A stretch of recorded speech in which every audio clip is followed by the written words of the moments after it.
Paskong Kamnorteño, puno ng saya at pag-asa. Naging makulay ang unang gabi ng pailaw sa People's Freedom Park. Unang nagsagawa ng maikling parada bago magsimula ang programa kung saan naging tampok dito ang mga parol na yari sa mga materyales na mula sa forest products na ginawa ng iba't ibang tanggapan ng provincial government. Ito'y dinaluhan na rin ng mga drum and lyre corps o DLC and majorettes mula sa iba't ibang bayan ng Camarines Norte. Ang programa naman ay pinangunahan ni Governor Dong Padilla at sa ngalan ni Vice Governor Escutia, Board Member Giancarlo Luca de Lima. Kasama rin ang mga pinuno ng iba't ibang mga tanggapan na mariinamang inabangan ng mga magulang at kabataan mula sa iba't ibang bayan sa lalawigan. Bago naman magsimula ang countdown sa pagpapailaw ay unang-munang nagbigay ng mensahe si Board Member Giancarlo Luca de Lima at sinundan naman ang mensahe ni Governor Dong Padilla.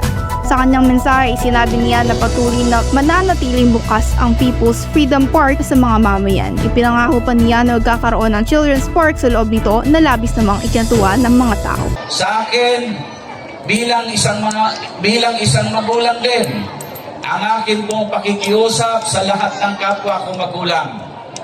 We owe happiness to our children. Utang natin ang kaligayahan ng ating mga anak na manggagaling dapat sa ating mga magulang.